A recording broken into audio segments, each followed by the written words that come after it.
എൻ്റെ പെണ്ണ്. അങ്ങനെ ദിവസങ്ങൾ പിന്നിട്ടു. വരുൺ എല്ലാ ദിവസവും നന്ദനെ വിളിക്കും. അവളോട് ഒരുപാട് സംസാരിക്കും. ഹലോ വരുണേട്ടാ, ഇന്നെന്താ ലേറ്റായത്? എസ്റ്റേറ്റിലായിരുന്നല്ലേ? ഇന്ന് ജോലിക്കാർക്കെല്ലാം ശമ്പളം കൊടുക്കേണ്ട ദിവസമായിരുന്നു. പിന്നെ ഏലപ്പാറയിലും പോയി. അങ്ങനെയൊക്കെ സമയം പോയി. ഇപ്പോഴാണ് ഒന്ന് നടു നിവർത്തിയത്. എനിക്കും തോന്നിയിരുന്നു. അതാണ് ഞാൻ വരുണേട്ടനെ വിളിക്കാഞ്ഞത്. ഡി, നീ എന്നെ അച്ചായെന്ന് വിളിച്ചാൽ മതി, അല്ലാതെ ഏട്ടാന്ന് വിളിക്കണ്ട. എനിക്കതാ ഇഷ്ടം. എൻ്റെ വയൽ അതേ വരൂ. അച്ചായെന്ന് വിളിക്കടി, അത് കേൾക്കാൻ വല്ലാത്തൊരു സുഖമാണ്. അവൾ ചിരിക്കുന്ന ശബ്ദവും കേട്ടു. എന്താടി? ഏയ് ഒന്നുമില്ല. അച്ചായ മടുത്തില്ലേ? എങ്കിലും ഉറങ്ങിക്കോ. ഓ, എന്താ വിളി? എനിക്ക് നിന്നെ ഇപ്പം കാണാൻ തോന്നുന്നു. ആണോ? വേറെന്തെങ്കിലും തോന്നിയോ? തോന്നിയിട്ട് കാര്യമില്ലല്ലോ, നീ അവിടായി പോയില്ലേ. അല്ലെങ്കിൽ നിന്നെ ഇപ്പോൾ തുടങ്ങി. എന്നും ഇത് പറയാനേ നേരമുള്ളൂ. ഞാനൊരു പുരുഷനല്ലേടി, എനിക്കുമില്ലേ വികാര വിചാരങ്ങൾ? അത് കുറച്ച് കൂടുതലാണ്. അതുകൊണ്ട് അടക്കി പിടിച്ചിരുന്നു. അല്ലാതെ നിവർത്തിയില്ലല്ലോ പൊന്നെ. ഓ, എന്തൊരു സ്നേഹം അച്ചായ. എങ്കിലും ഉറങ്ങിക്കോ, കാലത്ത് എണീക്കണ്ടേ? ശരി D. Okay, good night. Good night. D, 1 minute. എന്താണ്? നിന്നെ കെട്ടിപ്പിടിച്ച് നിന്റെ ഇരു കവളിലും ചക്കരയുമ്മ, കേട്ടോ? ഓ, ആയിക്കോട്ടെ. അതെന്നാടി ഒരു പുച്ഛം? ഒന്നുമില്ലേ, അച്ഛൻ തൽക്കാലം പോയി ഉറങ്ങിക്കേ. ഓക്കെ, നാളെ വിളിക്കാം. അങ്ങനെ അവരുടെ പ്രണയം പൂത്തൊലിഞ്ഞു പോകുകയാണ്. വരുൺ ഒരു കാര്യം ഉറപ്പിച്ചു. തനിക്ക് അവളെ കൂടാതെ ഒരു നിമിഷം പോലും പറ്റില്ലെന്ന്. അത്രയ്ക്ക് അവളെ താൻ ഇഷ്ടപ്പെടുന്നു. അവൾക്കായി താൻ തൻ്റെ ജീവിതം ഒഴിഞ്ഞു വെച്ചിരിക്കുന്നു. ആരോരും ഇല്ലാത്ത അവൾക്ക് ഇപ്പം എല്ലാം താനാണ്. മമ്മി ഇടയ്ക്കെല്ലാം സൂസനെ വിളിച്ചു. കല്യാണ ആലോചന തന്നെയാണ് മുഖ്യം. മമ്മിയാണെങ്കിൽ ഏകദേശം എല്ലാം സെറ്റാക്കി വെച്ചിരിക്കുകയാണ്.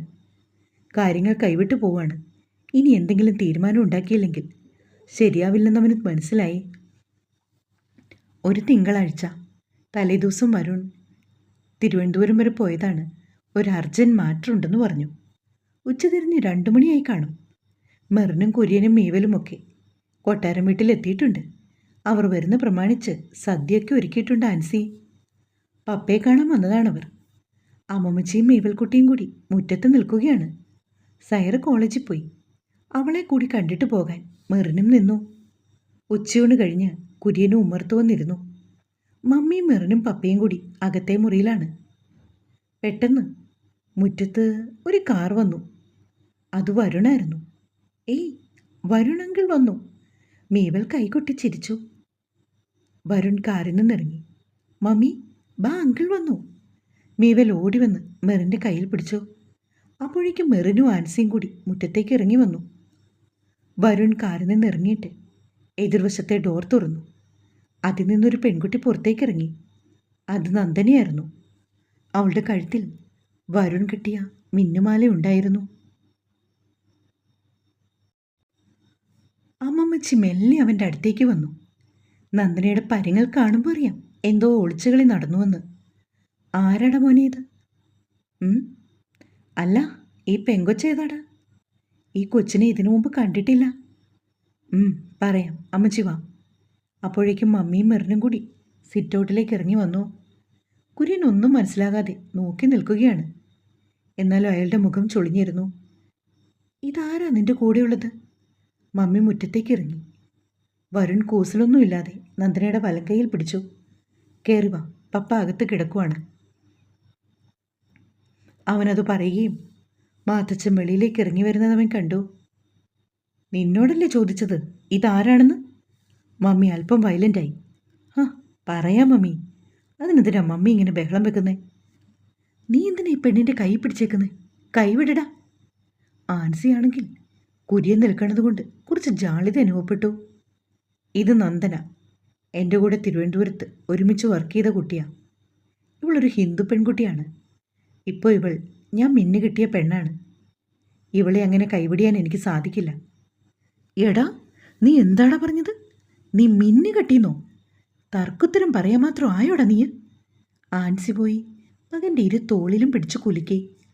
നന്ദനാണെങ്കിൽ വരുണിൻ്റെ കൈപിടിക്കുവാൻ പരമാവധി ശ്രമിക്കുന്നുണ്ട്. പക്ഷേ അവൻ്റെ പിടുത്തം ഒന്നുകൂടി ബലമായി. ആൻസി കിടന്ന് ബഹളം കൂട്ടാതെ ആ കൊച്ചിനെ വിളിച്ചകത്തേക്ക് കൊണ്ടുപോകാൻ.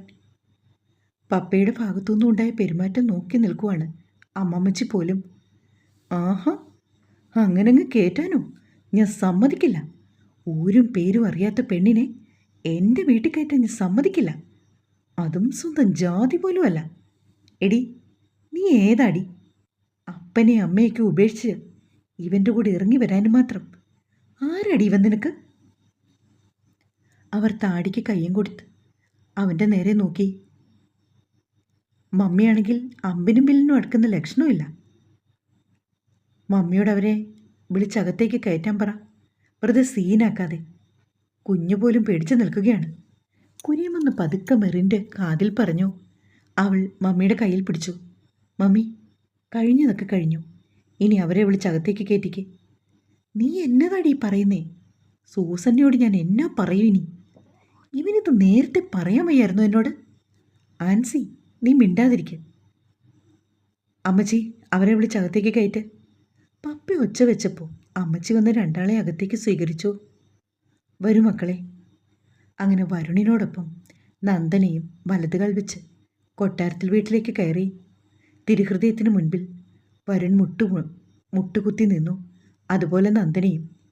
അവൻ നേരത്തെ തന്നെ എല്ലാം പറഞ്ഞ് സെറ്റാക്കിയിരുന്നു. മാത്തച്ഛൻ ആൻസിയുടെ കയ്യിൽ പിടിച്ചു. നീ എൻ്റെ കൂടെ റൂമിലേക്ക് വരൂ.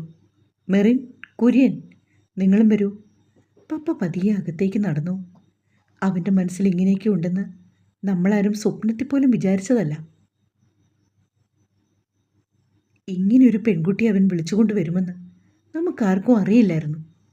എന്തായാലും അവൻ പറയുന്നത് ഉറപ്പാ. അവൻ മിന്നുകെട്ടിയ പെണ്ണ് തന്നെയാണവൾ. ഒരു പ്രോബ്ലം എന്താണെന്ന് വെച്ചാൽ അവളൊരു അന്യജാതിക്കാരിയാണ്. അല്ലെങ്കിൽ നമുക്കൊരു കുഴപ്പമില്ലായിരുന്നു. ഇത് അച്ഛനും കന്യാസ്ത്രീയൊക്കെയുള്ള കുടുംബാ. ഈ വീട്ടിലേക്ക് ഒരു അന്യജാതിയിൽപ്പെട്ട പെൺകുട്ടിയെ വിളിച്ചുകൊണ്ട് വന്നത്. അതുമാത്രമാണ് എൻ്റെ വിഷമം. പക്ഷെ എന്തായാലും കഴിഞ്ഞത് കഴിഞ്ഞു. ഇനി കൂടുതൽ അതിനെക്കുറിച്ച് സംസാരിച്ചിട്ട് യാതൊരു കാര്യവുമില്ല. അവൻ എന്തു വന്നാലും അവളെ ഉപേക്ഷിക്കില്ല, അതുറപ്പാണ്. അതുകൊണ്ടിനി അവരെ രണ്ടാളെയും ഇരു കൈ നീട്ടി സ്വീകരിക്കുക, പപ്പ പറഞ്ഞു.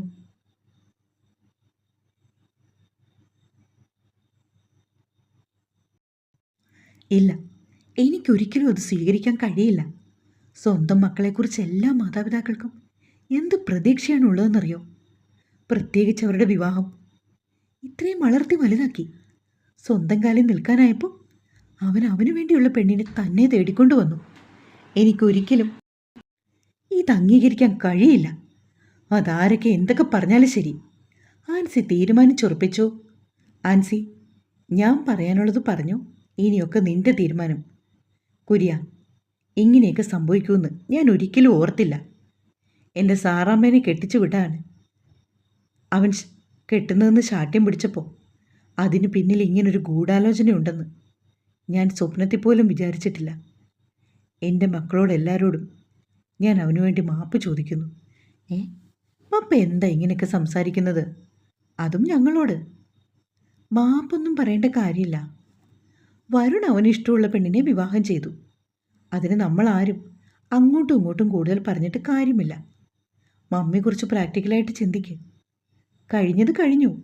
ഇനി എല്ലാവരും കൂടി അവരെ അനുഗ്രഹിക്കുക. എനിക്കതേ ഉള്ളൂ പറയാൻ. മരിയ, നമുക്കെന്നാ പയ്യെ ഇറങ്ങിയാലോ? കുര്യൻ മെല്ലെ കുഞ്ഞിനെ കയ്യിലെടുത്തു. ഇറങ്ങാം കുര്യച്ച. നീ ആ കുട്ടിയോട് ഒന്നും സംസാരിക്കാതെ പോവാണോ? ഞാൻ എന്തോ പറയാനാ കുര്യച്ച. വാ, നമുക്ക് പോകാം. കുത്തി വീർത്ത മോന്തയുമായി മെറിൻ ആദ്യം ഇറങ്ങി. പക്ഷെ കുര്യൻ പോയി വരുണിനോടും നന്ദനയോടും യാത്ര പറഞ്ഞു. സൈറ വന്നപ്പോഴാണ് കാര്യങ്ങളെല്ലാം അമ്മച്ചിയിൽ നിന്നറിയാൻ കഴിഞ്ഞത്. എൻ്റെ അക്കരമ്മേ, ഞാൻ എന്തായി കേൾക്കുന്നേ? എന്നിട്ടാ പെങ്കൊച്ചെവിടെ? ഇച്ചായനാണെങ്കിൽ ഒരക്ഷരം പോലും മിണ്ടാതിരുന്നത് ഇത്രയും വലിയ ഭൂകമ്പം ഉണ്ടാക്കാനാണോ? അവൾ തലയിൽ കൈവച്ചു. നീ അകത്തേക്ക് ചെല്ല്, അവൻ്റെ മുറിയിലുണ്ട്, അമ്മമ്മച്ചി പറഞ്ഞു. സൈറ മെല്ലെ റൂമിലേക്ക് ചെന്നു. ഇച്ചായ, അവൾ വാതിൽ മെല്ലെ തട്ടി. വാതിൽ ചാരിയിട്ടതേ ഉള്ളായിരുന്നു. അത് മെല്ലെ തുറക്കപ്പെട്ടു. അച്ചായൻ ബാത്റൂമിലാണ്. ഒരു പെൺകുട്ടിയുടെ ശബ്ദങ്ങൾ കേട്ടു. സൈറ കണ്ണെടുക്കാതെ അവളെ നോക്കി. ഈശോയെ, അപ്പം സംഗതി സത്യമാണോ? എല്ലാവരും കൂടി എന്നെ പറ്റിക്കുന്നതാവുമെന്നാണ് ഞാൻ കരുതിയത്. എന്താണ് എൻ്റെ നാത്തൂൻ്റെ പേര്? ആദ്യമായിട്ടാണ് അവിടെ നിന്നും ഒരു മൃദു സമീപനം അവളെ തേടി വന്നത്. നന്ദന, നന്ദന വാര്യർ. അവൾ പതുക്കെ പറഞ്ഞു. ഓ, ശരി ശരി. സ്ഥലം എവിടെയാണ്? ട്രിവാൻഡ്രം ആണോ? അല്ല, എൻ്റെ നാട് പാലക്കാടാണ്. Okay okay. ചേച്ചിയുടെ വീട്ടിൽ ആരൊക്കെയുണ്ട്? എൻ്റെ വീട്ടിൽ അമ്മാവനും അമ്മായി. അപ്പോൾ അച്ഛനും അമ്മയൊക്കെ? എൻ്റെ ചെറുപ്പത്തിലെ അച്ഛൻ മരിച്ചു. അമ്മ മരിച്ചിട്ടിപ്പോൾ 1.5 മാസം കഴിഞ്ഞേ ഉള്ളൂ. അത് കേട്ടതും സെറെ ഒന്ന് ഞെട്ടി. Oh my God, sorry, I am really sorry. ഏയ്, അതൊന്നും സാരമില്ല. കുട്ടി അറിയാണ്ട് ചോദിച്ചതല്ലേ. It's okay. അപ്പോഴേക്കും വരുൺ ബാത്റൂമിൽ നിന്ന് ഇറങ്ങി വന്നു. എൻ്റെ കർത്താവേ, ഇച്ചായ, ഇപ്പം കല്യാണം വേണ്ട വേണ്ടെന്ന് പറഞ്ഞപ്പോൾ ഞാൻ ഇത്രയും വിചാരിച്ചില്ല. കുളി കഴിഞ്ഞിറങ്ങി വന്ന വരുണിനെ സൈറ അടിമുടി നോക്കി. എൻ്റെ മോളെ, നീ ഇച്ചാനോട് ക്ഷമിക്ക്, പറ്റിപ്പോയി.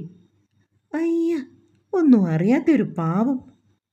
എടി സാറാമ്മേ, ദേ നിന്നെ മമ്മി വിളിക്കുന്നു. അമ്മമ്മച്ചി അതും പറഞ്ഞുകൊണ്ട് അവിടേക്ക് കയറി വന്നു.